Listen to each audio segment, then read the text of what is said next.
Hi, welcome to the New Moon in Taurus Intention Planting Ceremony.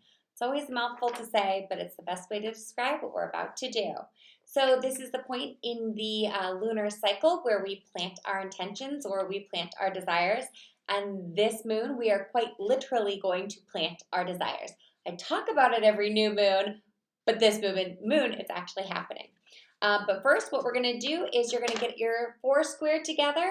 As I've mentioned, you just need a blank piece of paper or you have access to the PDF somewhere wherever you're seeing this or in the members area of the Lunar Manifestations members only area. You have all of these in there, the pretty flower versions of these. Otherwise, just get a blank piece of paper. And you'll want it to be blank front and back. And you're going to fold it into fourths. And then you're going to plant your four quadrants. So when folks are first moving through this ritual or this intention planting ceremony for the first time, even for the first year, I always recommend using words like ease. Here we go. Ease, flow. Nope. Try it again. Health, wealth, love, and perfect self-expression. That's adapted from a Florence Scovel Shinn. She's a metaphysician, author, long time. She's been passed for a long time. And that's taken from her book, The Game of Life and How to Play It. And it's a great way to kind of like break our life up into segments or quadrants and kind of say like, well, what am I trying to cultivate here? And what am I trying to cultivate here? What do I want to blossom here? And what do I want to grow here?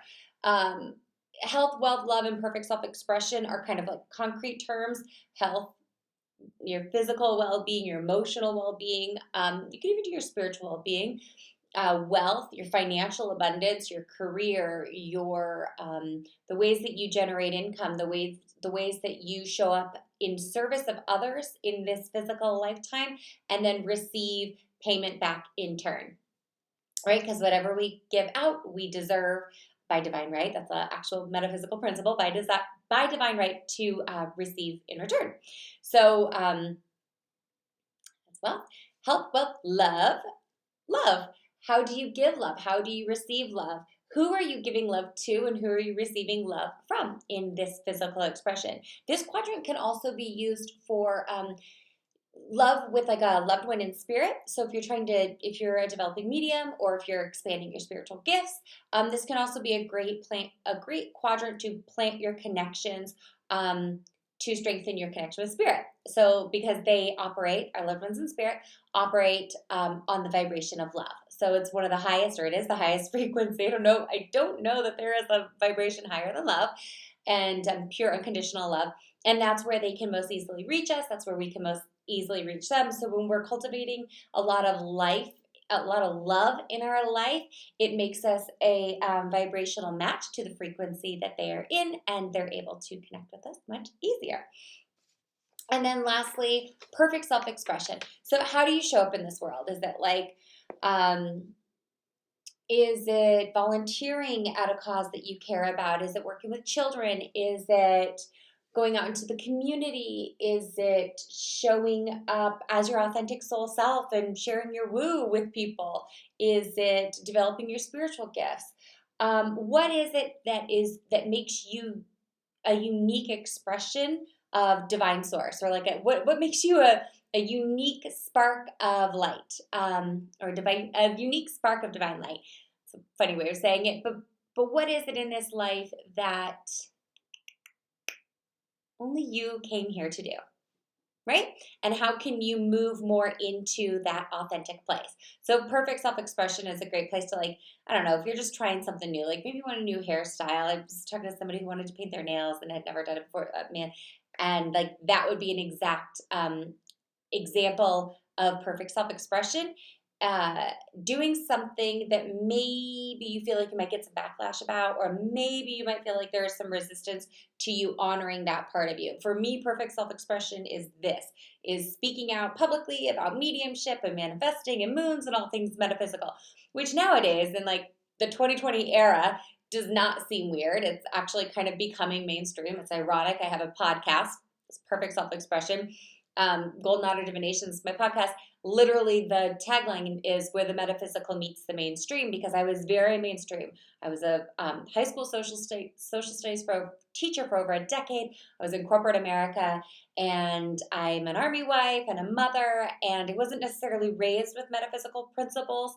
I've talked a lot about my mother being a physician and being raised around like people who were elderly and infirm, her patients, spending a lot of time with them during their death transition. So I was very comfortable with that process, and I happen to know a lot about like the intricacies of it. And we always left space in our life for like conversations about angels, and actually near-death experiences was something that was really, really talked about heavily in our family, mainly because we knew people who'd experienced them. We had them experienced within our family. And then my mom's patients, like, she had a lot of situations where it opened up our family purview to those types of things, even without being raised with kind of like a metaphysical or woo-woo or spiritual background, like chakras and crystals and sage and, you know, shells and feathers, like the whole thing that you think of when you think of like metaphysical and woo was just like outside of our purview. Grew up in rural Alaska, and nature was our church. I mean, we did go to church, but nature was our church. So perfect self-expression, that's just kind of like to give you an idea. So maybe in your perfect self-expression quadrant, you're planting the intention to share your gifts with somebody, or offer them as a service to the world. Or maybe not so well. It's up to you. Now, if you've been doing this for a while and you want to move your practice in another direction that's maybe a little more like elastic or ethereal, where you can kind of, it's like not so concrete and it's a little bit more difficult. This takes more, what would we call this? Attention. This takes more attention, because you have to really monitor how things are coming along, because it's not so concrete. You can't quite see the instant results. Like, I want to, I don't know, cut my hair and show up with a new haircut. That's a random thing, but it's a very concrete thing. It's like a before and an after. Some things that might be a little bit less tangible would be using words like ease, flow, connection, and expansion. So for me, when I plant those intentions, ease is, I use it with a health mindset. Like, how can I have easy days that are joy-filled, that bring me like health and vitality, and give me plenty of energy to get through my days and do, you know, what it is that I personally love, while also being of service to others, and like being, you know, present, being a present wife and mother. Okay, that's a big quadrant. That'd probably be like a micro to macro, maybe several intentions, several moons. But you get the drift. It's like a little, it's a little bit wider of a concept. Ease, flow is, I also use that more as like an abundance, but not necessarily in a money or a monetary exchange. Like, there's no actual currency that's being exchanged beyond the currency of energy. So you may or may not have heard me talk about this before. I don't believe in money. I don't think it's a real thing. Sometimes I get trapped in my human illusion and get like focused on it, because, you know, there are very real things like, oh, the water heater in our rental unit went out and I'm going to have to get that fixed. And oh, the tenants are like, you know, just like real things. But really, what all of life is just an exchange of energy. So money is just a currency. It's just a physical property that we have invented as humans to exchange goods and services. It used to be wool, like used to be pellets, animal pellets, furs, precious metals, just, you know, the currency that we as humans exchange. Sometimes it's even, currency is not actually even tangible goods. It's a service, right? They say the oldest, well, you guys know what the oldest occupation is. I won't go into it. But it's an energetic exchange at its base. So when I talk about flow, it's how can I attract abundance into my life so that I can then share it with others, because nothing is meant to be hoarded. And you'll see throughout these rituals, there's a lot of energy put towards moving things. And I do a lot of this because that's what life is. It's all about whatever comes in has to go out. Everything cycles through, because when we get to the other side, we literally don't get to take any of it with us. We all know that. But it's somehow escapes us in our day-to-day reality. So using something like flow might be a great way to start getting the energy of abundance to move in your life, and maybe use like a little bit less tangible wording for that. Instead of, I want to make $10,000 next month on this launch, or this, I want to get a big contract, or I want to get that big promotion, or whatever. Maybe change the wording to, I want to attract, or I am attracting. So I always want to use positive, like affirmative statements, like I am, that like claims it. I am drawing in abundance that will circulate in my local economy in ways that, X, Y, Z. So you put that in there. Ease, flow, connection. Connection is the one that I always use with spiritual gifts, especially if you've been at this practice a while. Developing our spiritual gifts is all about taking the time to connect, taking the time to reconnect, and taking the time to connect again. So it's a process, just like anything else. And it's a building of relationships with our team in spirit, our loved ones in spirit, master guides and teachers. Some folks even connect with like other entities from other planes of existence. But it's a matter of continual connection and like refining that connection. So just like you would plug into, get on the internet, you'd connect to the internet. This is an old reference, but like we'd turn the dial on the radio, or we'd turn the dial on a TV to connect. Actually, no, this is what we do now. We would like go back. It's a matter of fine-tuning that connection. So you could plant a micro intention to be doing that in the next 2 weeks to 6 months. Something I failed to mention, planting a micro and a macro intention for each of these quadrants. The micro being something that you hope to manifest it into your reality in the next 2 weeks, which is the time between the new moon and the full moon. And a macro intention, which is something you hope that manifests between now, the Taurus new moon, and the Taurus full moon in 6 months. Which always make sure you note on the back of your intention sheet. I always put like the date and the date of the next full moon, so that when it comes up, I'm like, oh. And it's a really great way to be like, what did I plant? Oh, that's what I got. Cool. Because the full moon is when we reflect. Okay, and lastly, expansion. So if you're not new to this platform, or even if you are, if you're resonating with this, you've tuned into this energetic space, this sacred capsule that we call Lunar Manifestations, which is a sacred co-creation space. And the reason I call it that is because the entire design of this space is to raise the consciousness of our planet. It's to help each of us who feels drawn to this space and who is engaging in this space to raise our personal vibration, our personal frequencies to a level that it has like a ripple effect, and it influences and affects everyone around us. And it's kind of like, hey, what do you want? I want some of that. And I'm like, I'm a high on life. Sorry. Plant medicine. That was a plant medicine joke for some of my plant medicine folks out there. Not one of them. Maybe like in college, but nowadays I'm a mom. I'm not trying to go do ayahuasca in Peru.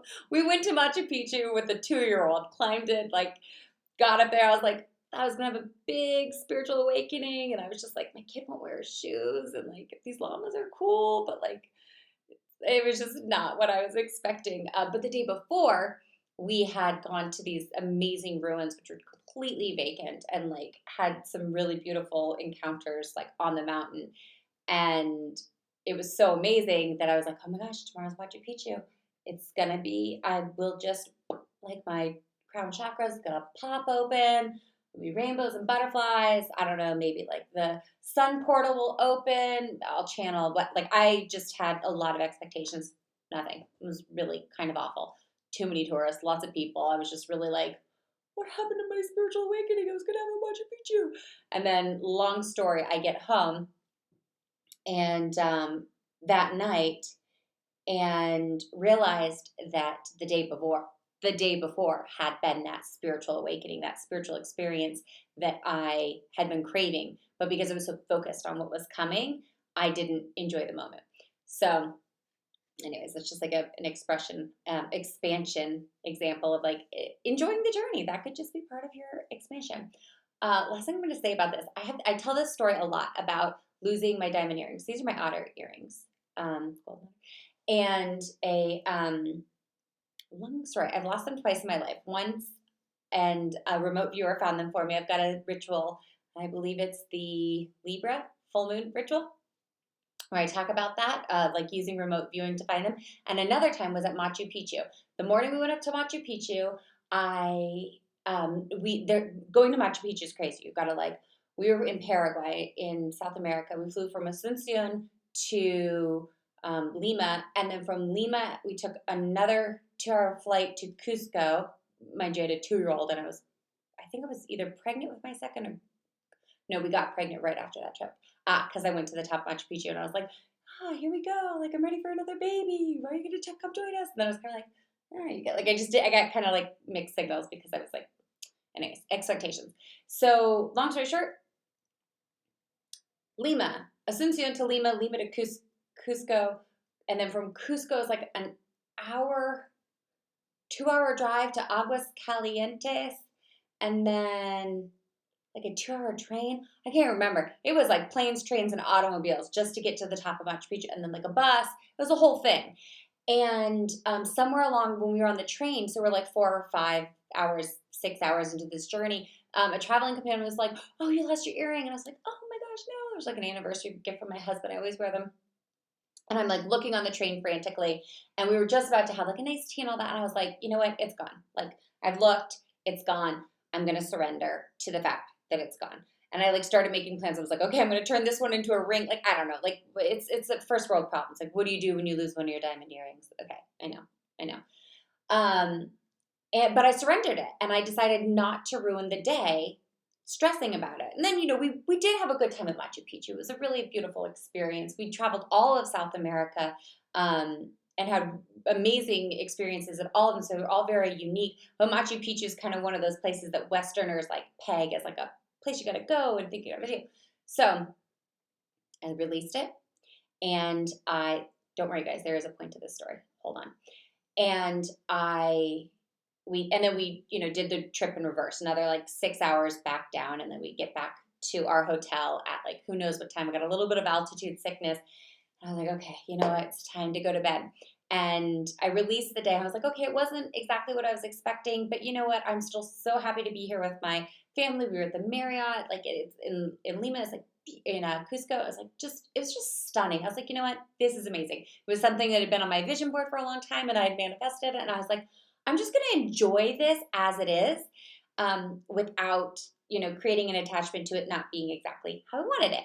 So next morning, I wake up, and my earring is sitting beside me on the bedside table. And I was like, oh my gosh, like, and then I like kind of for a minute, I was like, was it there all along? And did housekeeping find it? What?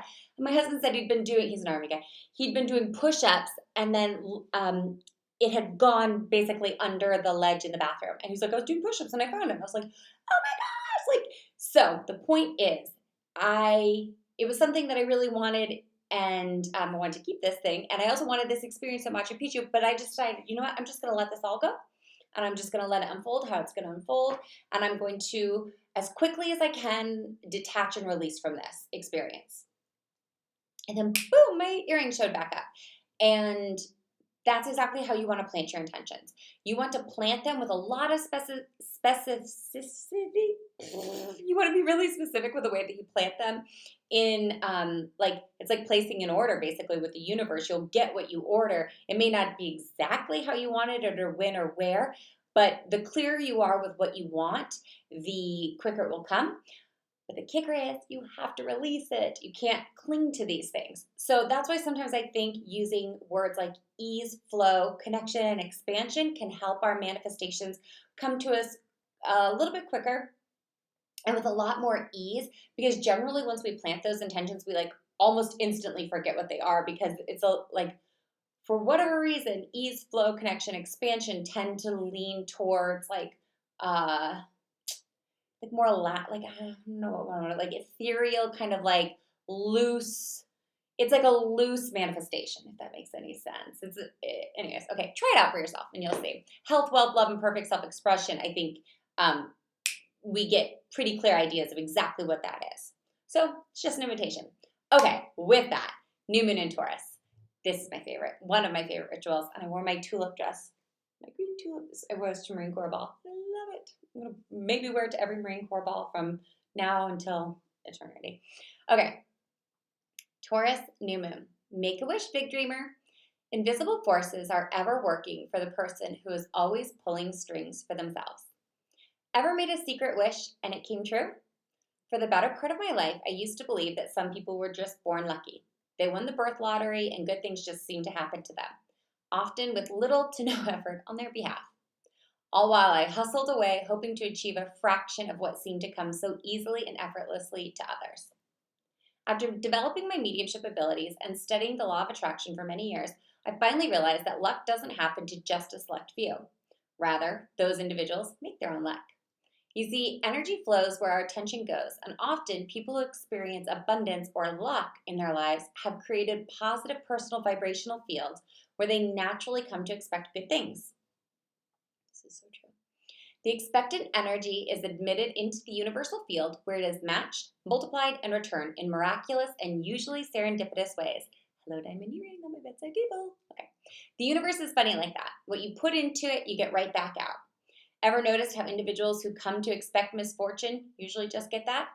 What about that friend who's always on time, even during rush hour, because a parking spot or free lane always opens up for them?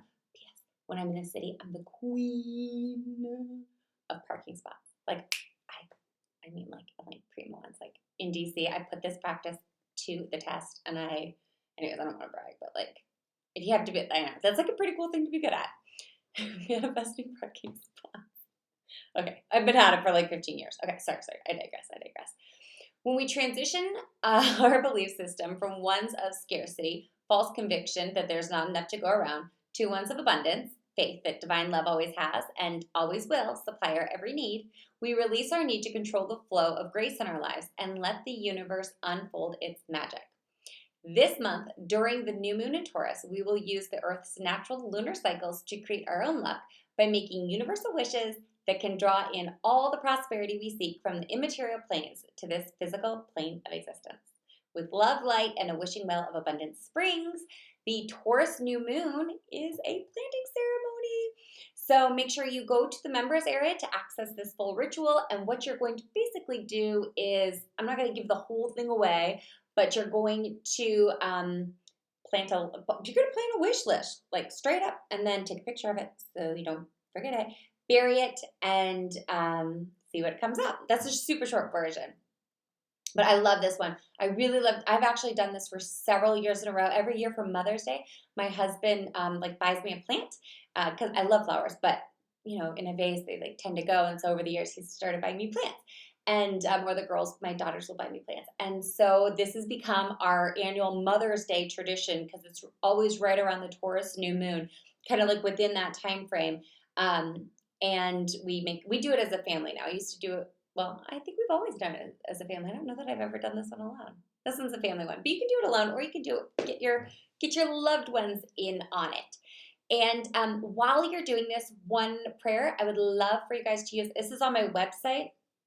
It's called the Prosperity Prayer, and I was part of this group called the Cornucopia Club at a metaphysical church in Virginia, and I love this. It's kind of ironic that Autumn is my name, and I'm always about harvest and abundance, and anyways, okay. Prosperity Prayer. Divine Spirit, I open myself to the flow of increased prosperity in my life. I surrender all limitation and doubt, which act as a barrier to the acceptance of my birthright of universal abundance for myself and all with whom I am united in this intent. Increase for us by all positive means the expression of our divine inheritance. I come now in strength to produce in me and for all the unexpected abundance made possible. Assist us as we fulfill our purpose by the combined energy of our united intention. So shall it be now and forevermore. Amen. I love saying it with a group. If you want, share this video, say it with a group, print it out. If you've got the ritual, copy it and share it. Put it as a screensaver. I used to say this prayer once a day. I put it in the side door of my car. So every time I was driving my daughter to school, I was like, oh, okay, buckle your car seat, and I'd pull it up and I'd be like, and I would just say it, almost to the point where I had it memorized. I never could quite get it memorized because of the cadence to it. It's almost like I don't know if anybody was raised like in the Christian church, like saying the Lord's Prayer or anything. You like every time got to memorize it. I just for whatever reason couldn't memorize this, but I love saying it, and maybe that's the purpose of not memorizing, is that I actually have to sit there and concentrate on it. I don't know. Okay, that's where I'm going to leave you guys. The last thing you can do, create a nurturing daily ritual where you shower your wish garden with love, thanks, and water. You guys know I like to talk to plants, and they like it when I talk to them. So you should try it.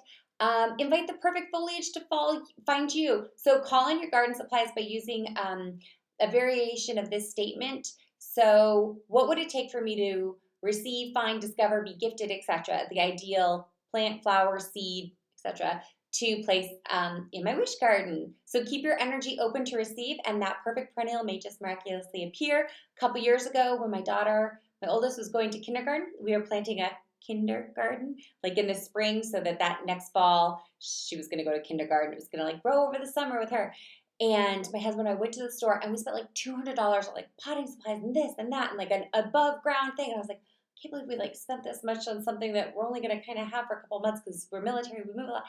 And then literally as we got home, our next door neighbors were PCSing. They were moving, and they were like tearing up a garden. They're like built-in garden that had probably been there. They'd probably been there like 3 or 4 years.